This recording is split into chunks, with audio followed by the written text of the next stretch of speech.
Tujuan Pancasila itu apa? Masyarakat adil.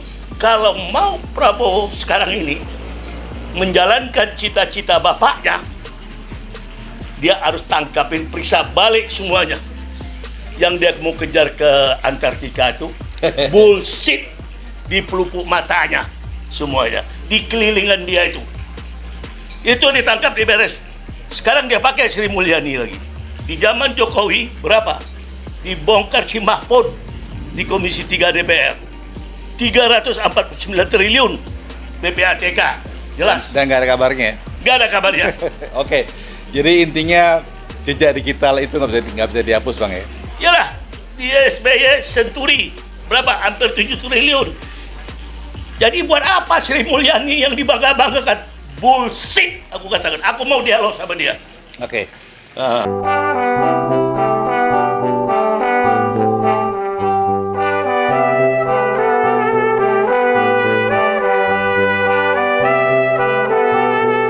Assalamualaikum warahmatullahi wabarakatuh. Waalaikumsalam warahmatullahi wabarakatuh. Kembali kita berjumpa di channel UI Watch ini. Hari ini saya Heru Purwanto akan ngobrol seru dengan Bang Asul selaku senior di UI Watch juga. Bang, abang ini kan dulu sering main bisnis juga, Bang ya? Iya. Pengusaha juga ya? Iya. Terus abang juga pernah cerita tentang situasi ekonomi kita yang sekarang amburadul. Betul. Kemudian juga abang pernah bilang bahwa ini karena ada Menteri Keuangan yang sudah lama sekali menjadi pejabat di sini. Siapa tuh, Bang? Itulah, kalau Menteri Keuangan kita itu yang saya sebut yaitu Sri Mulyani sebagai alat pemuas kekuasaan. Mau. Aku beri titel dia. Mau tuntut. Aku mau berdebat sama dia. Oke. Jadi apa yang mendorong abang untuk kali ini khusus membahas mengenai Sri Mulyani? Karena kau bertanya Sri Mulyani, yang saya ketahui Sri Mulyani ini dulu dia pengganti Paskah Suseta di Bappenas waktu eranya SBY. Yap. Dulunya dia buka sekolah kuliah LPPM kalau tidak salah di Cikini. Lantas ditempatkan di Menteri Keuangan oleh SBY. Ya, 2 periode ya. 2 periode. Hampir 2 periode.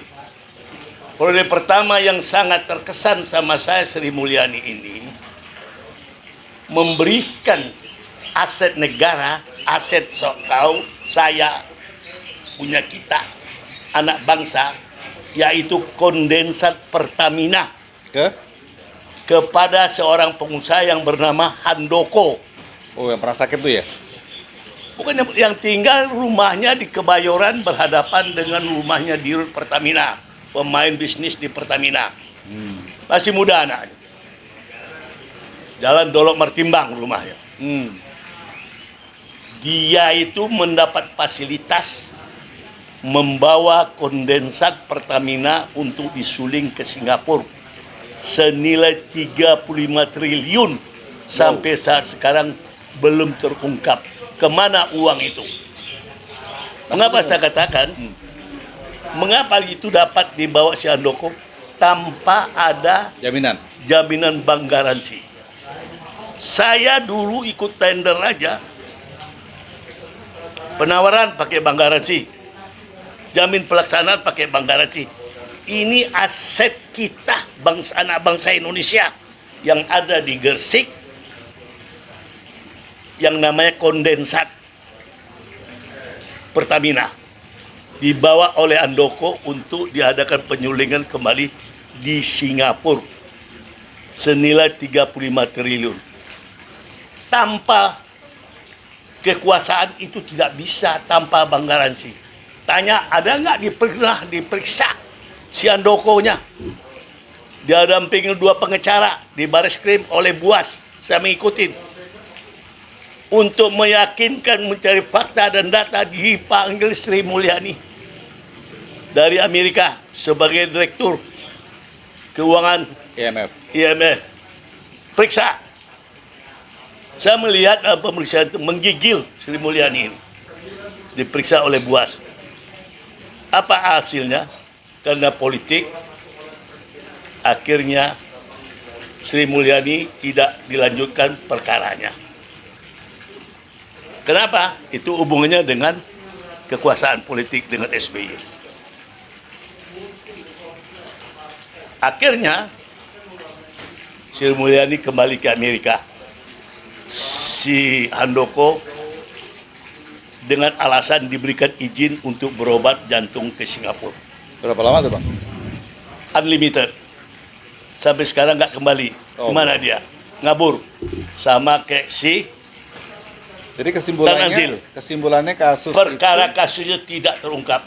Terkubur dengan Sri Mulyani. Itu harus diusut. 35 triliun uang anak bangsa Indonesia ini, uang Pertamina. Jadi Pertamina ini memang sudah dari dulu udah korup.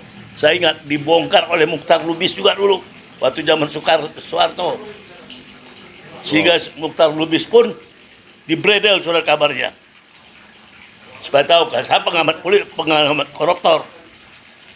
Nah, jadi saya tahu siapa yang berkuasa itu. Pertama itu sumber uang dan sumber politik.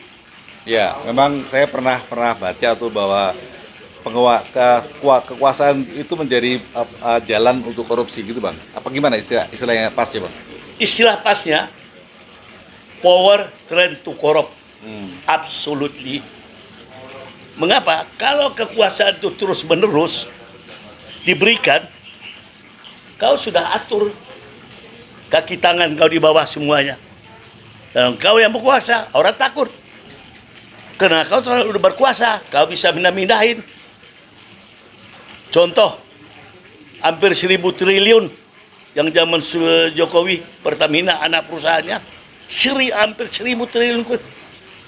Yang sekarang ditahan bandit-bandit itu, yang rampok, itu harus hukum mati. Kalau bagi aku, Ya. anak perusahaan Pertamina, hampir 1.000 triliun, itu yang tertulis saja.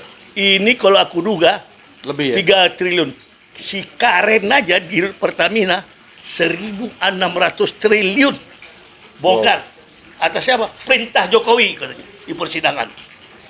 Tapi nggak Itu kan? ada tindak lanjut ya Bang ya? Bagaimana mau tindak lanjutinya? Kalau Prabowo presiden sekarang nih seorang bekas dari militer yang ditiru sifat bapaknya Sumitro Aji Joyokusumo, dia harus berantas sikat rakyat di belakangnya. Itu rakyat banyak miskin. Mengapa? Di zaman Soeharto aja, bapaknya jadi menteri riset, 30% dikritisnya Soeharto. Ya. Itu presiden, makap ini proyek semua 30%. Itu minim, kalau aku menilai 60%. Sekarang ini? Enggak dulunya. Oh. Itu masih soft, dia buat 30%. Sumitro, geger Republik ini dulu. Akhirnya diberhentikan dia jadi menteri riset. Sumitro ini memang anti korupsi. Tahu aku dari zaman Soekarno, aku kenal dia. Tahu aku politiknya, orang PSI itu. Maka Luar ikut dia biasa. berontak melawan Soekarno. Oke, Soekarno tidak korupsi. Tapi sekarang- korupsi perempuan-perempuan cantik. Oke, sekarang gini Bang, melihat situasi sekarang ini, Abang sebagai senior, apa closing statementnya kira-kira supaya negara kita terus segera kondusif lagi? Ini supaya kondusif sesuai dengan cita-citanya rakyat Indonesia, cita pendiri Republik ini.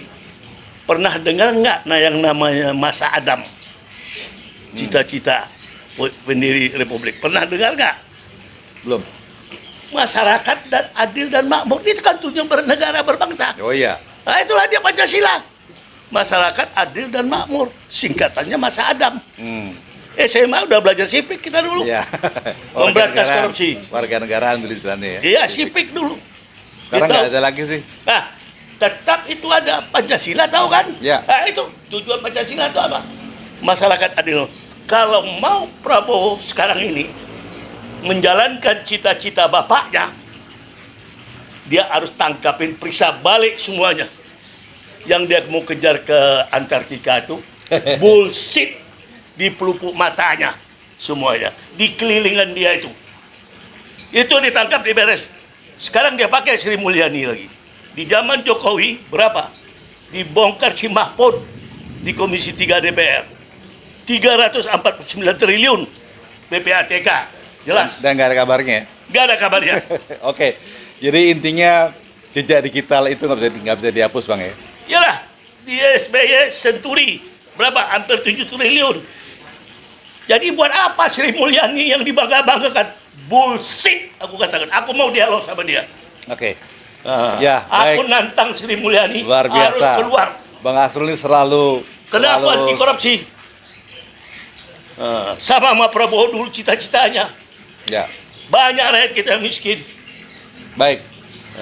Makasih bang. Jadi kembali kita sampaikan bahwa jejak digital memang nggak bisa dihapus. Jadi kita berharap agar apa yang kita obrolkan pada hari ini bisa menjadi kenyataan, yaitu apa, tindak lanjut atas kasus-kasus yang selama ini masih mendem, gitu bang ya? Iyalah, harus dipelupuk matanya. Ya. Ngapain ke Antartika ke sana? Itu Menteri Agama siapa Yakut tuh? Hilang. Ada di sini sekarang ada berapa triliun disunat uang haji uang Islam. Iya, udah gitu jawabannya katanya apa, rakyat sudah setuju. Udah Gimana ikhlas. aja setuju? Mulutnya mbahnya tangkap itu. Baik, Yakut itu. nanti kita bahas lagi yang itu karena itu lebih menarik lagi bang, bahwa dana haji itu memang luar biasa. Tapi kali ini fokus kita adalah untuk kembali mengungkap jejak digital, di mana kita berharap agar peristiwa korupsi yang lama yang belum ditindaklanjuti segera ditindaklanjuti agar kita segera meraih cita-cita bangsa, yaitu masyarakat yang adil makmur. Ya kan itu tujuan bernegara berbangsa. Betul, ya. Masyarakat adil dan makmur. Siap. Kemakmur rakyat nih. Sekarang bagaimana? Baik. Sekian. Ya, makasih Ya. atas waktunya bang. Makasih. Assalamualaikum warahmatullahi wabarakatuh. Waalaikumsalam warahmatullahi wabarakatuh.